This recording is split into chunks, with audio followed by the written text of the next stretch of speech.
1993 has been a struggle for dominance between Dale Earnhardt and Rusty Wallace.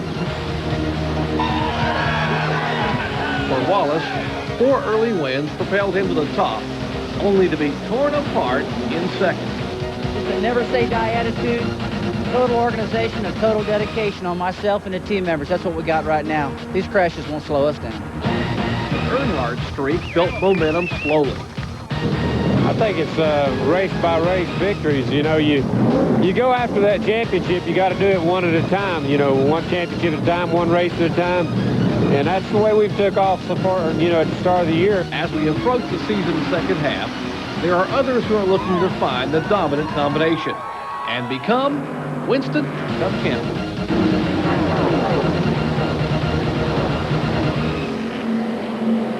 Hello, everyone. I'm Jerry Punch, and welcome to our 1993 NASCAR Midseason Review Show brought to you by McDonald's.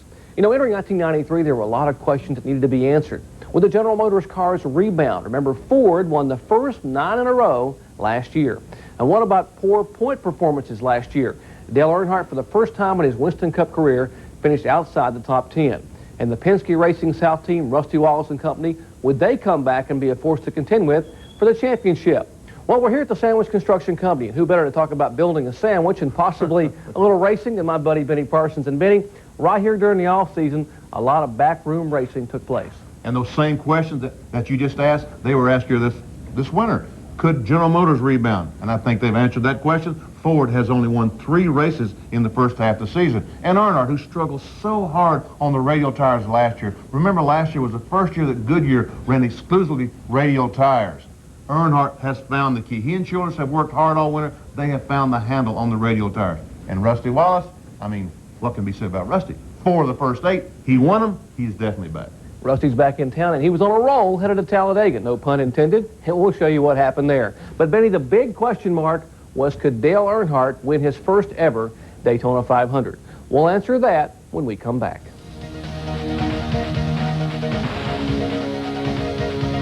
The NASCAR Midseason Report is presented by McDonald's. What you want is what you get at McDonald's today. The NASCAR Midseason Report, presented by McDonald's, is brought to you in part by Valvoline. People who know use Valvoline. And by Smooth Busch Beer and easy drinking Busch Light. The NASCAR Winston Cup season really heated up in February as an exciting Daytona 500 by STP set the stage for an interesting first half of the year as Dale and Dale got things going with a classic final lap battle. Kyle Petty and Dale Jarrett emerged as the men to beat as they qualified first and second, respectively, to lead the field in the 35th run-in of the Daytona 500 by STP. Dale Earnhardt would go on to win his heat in the Twin 125 qualifier, but the talk of the Speedway would be of rookie Jeff Gordon as he defeated Bill Elliott in his first try. In that race, that car just wanted to go to the front, wanted to go to the front. The next thing I know, I'm pulling out of line by myself, driving by Elliott and leading the race. And I'm just looking in my mirror waiting, okay, come on, guys, go ahead. And they never did. On race day, all eyes would be on Dale Earnhardt as he attempted to win the one jewel that has eluded him during his career. Earnhardt would show the dominant car all day, moving through the field with ease. Rookie sensation Jeff Gordon would hang in the lead pack all day, impressing fans and competitors with his performance. Pole sitter Kyle Petty had his ups and downs, first with a pit incident that would put him in the back of the pack. The first incident of the day came from Sterling Marlin, who almost ended up airborne in the front stretch. He would go on to finish 9th. As Dale Earnhardt continued his pursuit of the lead, he went 3 wide with 1992 Indy 500 winner Al Unser Jr. and Bobby Hillin. Unser Jr. and Hillin would come together in the infield, taking Kyle Petty along with them. Emotions ran high.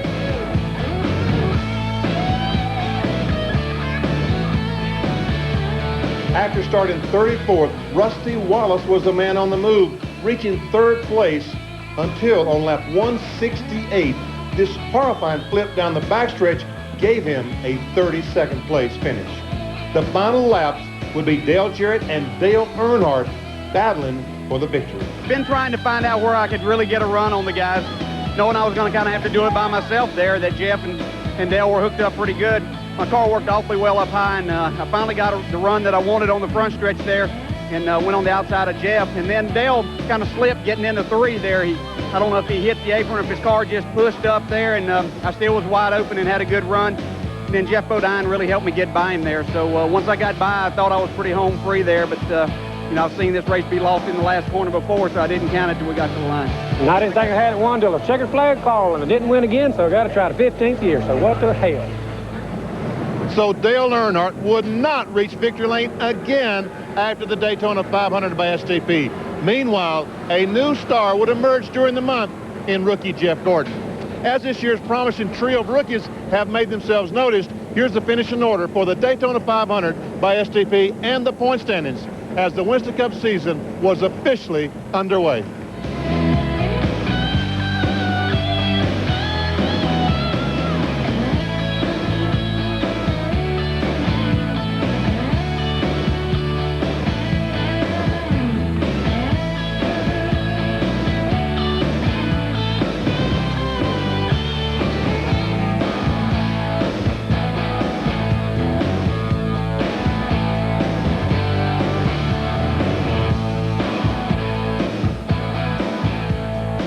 Jerry will be back with a look at Rusty Wallace's dominant spring performance.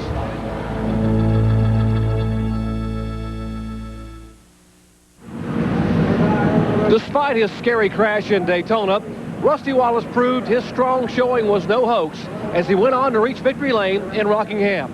From that one on, Rusty combined strong cars and lightning-fast pit work to go on an April winning streak and prove that Rusty was definitely back and ready to battle for the championship. Rusty Wallace was ready for a second victory at Bristol, Tennessee. It was an emotional weekend as the sudden death of current Winston Cup champion Alan Kawicki and 3 Hooters employees weighed heavily on the minds of all competitors. When the green flag fell, Rusty wasted no time in taking the lead. Numerous crashes caused frustrations early, but those involved would play a major role later in the day.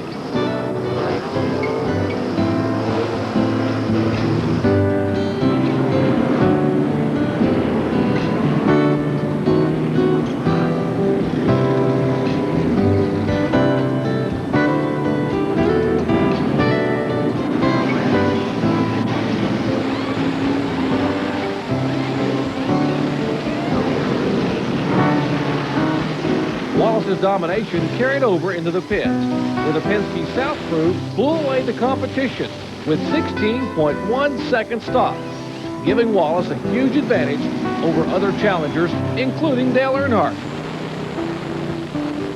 On lap 72, Daytona 500 winner Dale Jarrett's day would end after an incident with Bobby Hillin, which caused tempers to flare.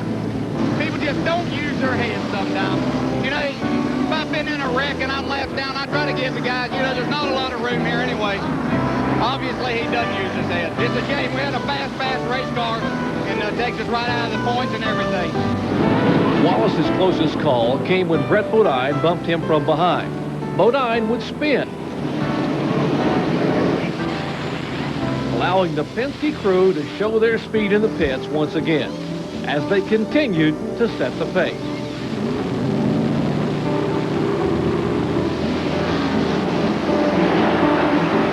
As the checkered flag waved, Rusty claimed win number 2 on the season, beating Earnhardt and Kyle Petty.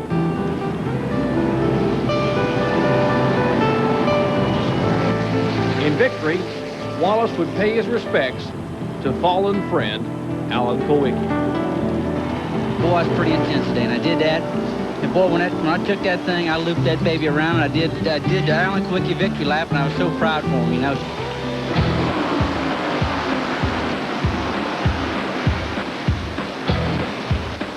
At North Wilkesboro, things got off to a wild start as Jeff Bodine and Mark Martin tangled on the first lap.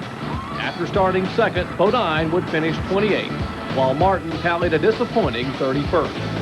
Sterling Marlin was the early pace setter, leading a total of 188 laps.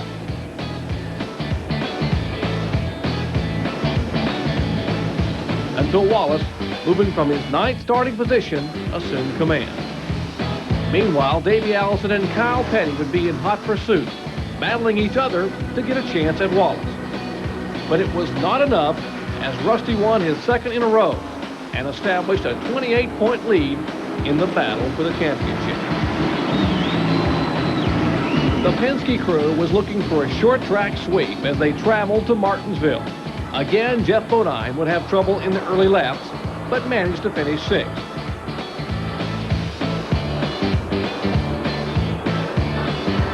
Challenger's Ernie Irvan blew a head gasket on lap 140, and with just 47 laps remaining, Dale Earnhardt dropped out with engine problems.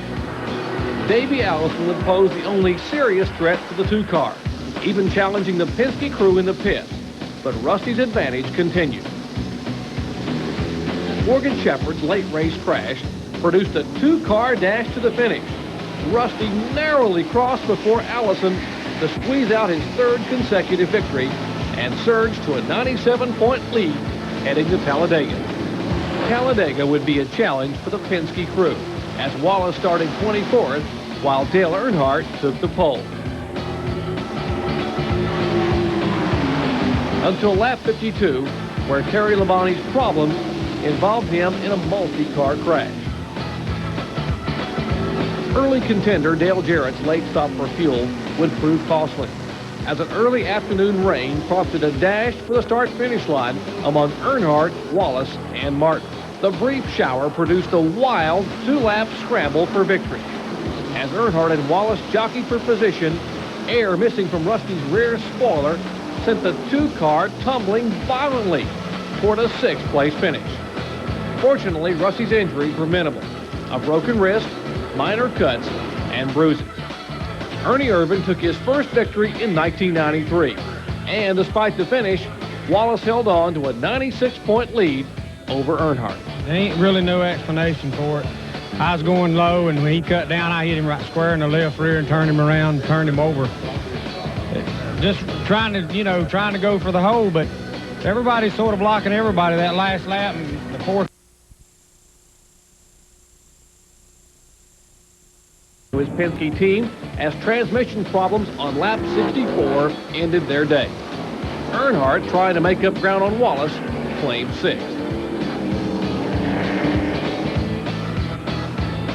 Dorsey Schrader's problems brought out a late caution, and the restart with 2 laps to go shuffled the points, as many contenders lost positions in this melee. The end result? Jeff Bodine headed to victory lane, and Dale Earnhardt strolled away with a 20-point lead.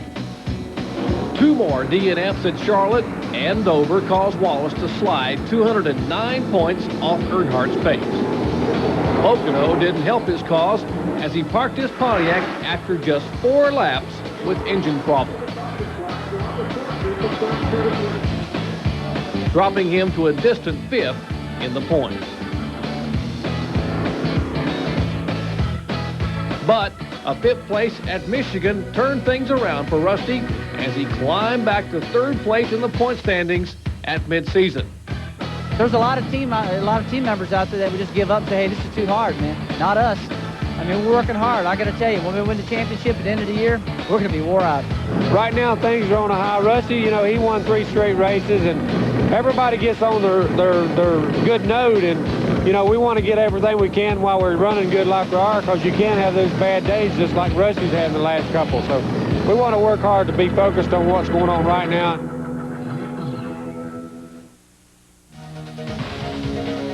The NASCAR Midseason Report, presented by McDonald's, is brought to you in part by Quaker State. The Big Q is one tough motor oil.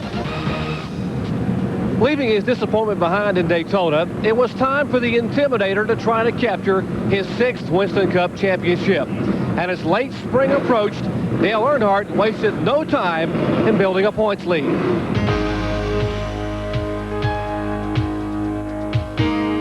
After 2 top 10 finishes in 3 races prior to Darlington, Dale Earnhardt started from the pole for the Trans-South Financial 500.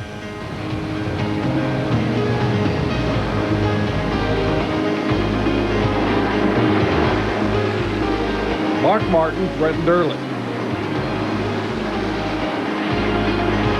while Rusty Wallace's challenge to Earnhardt came late.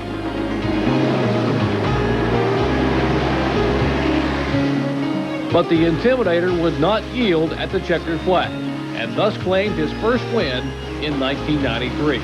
Mark Martin would finish second. There, you want to get on out and sit right here?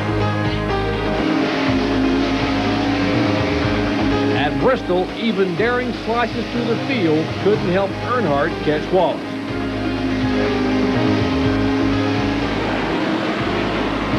He would take home a second-place finish.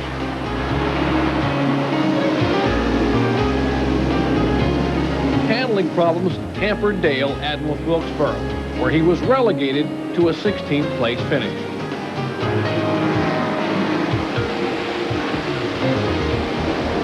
The next week at Martinsville was even tougher as he started 21st. But his day would end 49 laps early as an engine problem produced a 22nd place finish. Earnhardt remained within striking distance of Wallace as the two headed to Talladega. Dale earned the pole and looked to dominate the day until the restart with 2 laps to go. He would claim fourth, while just behind him, Wallace would tumble to a 6th place finish. He had now trailed Wallace by a mere 96 points. 2 weeks later, a 6th place finish at Sears Point, despite problems all day, gave Earnhardt a slight 20-point edge over the injured Wallace. After Sears Point, Earnhardt would sweep the next 3 events: the Winston, the Coca-Cola World 600, and the Budweiser 500 in Dover, Delaware. Those 3 victories would give him a cushion of 209 points heading to Pocono. We started out running good at Daytona. We just had a bad race at Atlanta, and then Martinsville we had an engine problem with a valve spring, and since those races we've gotten everything in tune, and the thing's really been consistent and run really good. The races at Charlotte and the race at Dover, the car just performed really great. You know, Rusty, he's still been strong though. He won 4 races this year, and you know, we won 3, so we'd like to win a few more and stay consistent here for a while and get some points while we can. Pocono proved to be an uphill battle for Earnhardt as he started 5th, but handling problems dropped him off the pace. Kyle Petty emerged as the man to beat, setting a torrid early pace. Earnhardt would develop a seal problem with his engine and fought to stay on the lead lap, managing an 11th place finish. Petty would take the checkered flag for his first win in 1993, while Dale's point advantage would grow to 225 over new challenger Davey Allison, who was now in second. Fuel mileage was the key at Brooklyn, Michigan, as Mark Martin looked like he would finally make it to victory lane.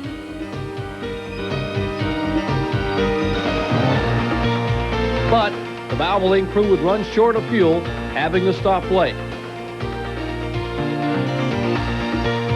thus allowing Ricky Rudd to earn his first win in over a year. Earnhardt would coast to a 14th place finish, producing a points cushion of 213 over another new second place challenger, Dale Jarrett. Here's a look at the Winston Cup standings at the halfway point of the season.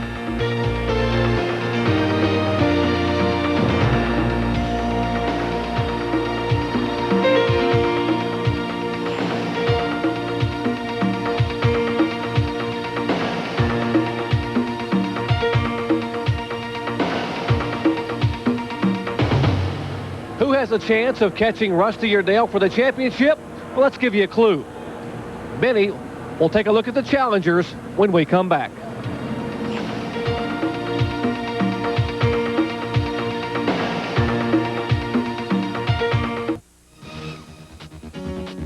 The NASCAR Midseason Report is presented by McDonald's. What you want is what you get at McDonald's today.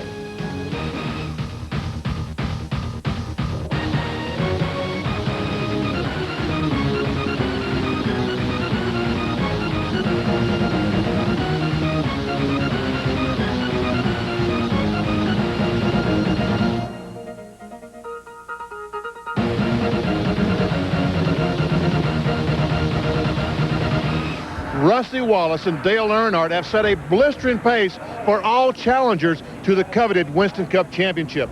But the pack of drivers that round out the top contenders are very close to each other in point totals. Who could potentially put together a streak and make a run at the top two? Let's take a look. First, Dale Jarrett.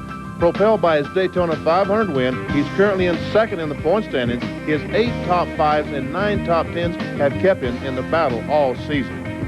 Kyle Petty, 280 points off the pace. He was a hot driver in the second half last year, and with 1 win and 8 top 10s, he could make a run at the championship. Morgan Shepherd, quietly the Wood brothers have positioned themselves for a strong finish this season, now 5th in the point standings. Davey Allison has reached as high as 2nd in the points. A tough break at Michigan cost him valuable ground, but he should be strong in the second half. And Ken Schrader, the hottest driver on the circuit, approaching the halfway point, 57 points behind Allison. 6 top 5s have put him in contention. So it should be interesting when we end up in Atlanta in November. Well, Benny, Jarrett, Petty, Allison, Schrader, those guys are in the points right now. But I got to believe there's a sleeper out there. One young driver has not been to victory lane the first half of 1993, but he has been just so very strong. Mark Martin has been so strong. First of all, his pit crew was not quite up to speed. That cost him a race, I know, at Bristol. And then a lug nut through the radiator burned the engine down. He broke a pinion in Sears Point with a car that was so strong. But sooner or later, these things are going to stop happening to Mark Martin. In Michigan, how about that when he ran out of fuel? I had to stop for fuel. These things are going to start happening, and he is going to be a dominant car. But he's 12th, 439 points behind. Can he come back from that far down? Beat Earnhardt? I don't know, that's awfully long ways to go. You know, last year at the middle of the season, we cast a lot of doubts. We said it's going to be Davey Allison or Bill Elliott going to the championship. But at the end of the year, a young driver who didn't win as many races as they did, didn't have as many top 5 finishes, he was the one on the podium at the Waldorf. Alan Kawicki, what a great season he had in 1992. We'll see who will be on the podium in 1993 as we wrap it up in Atlanta on November 14th. For Benny Parsons, I'm Jerry Punch. Soup's on, Benny. We need to get out of here. Let's go. So long, everyone.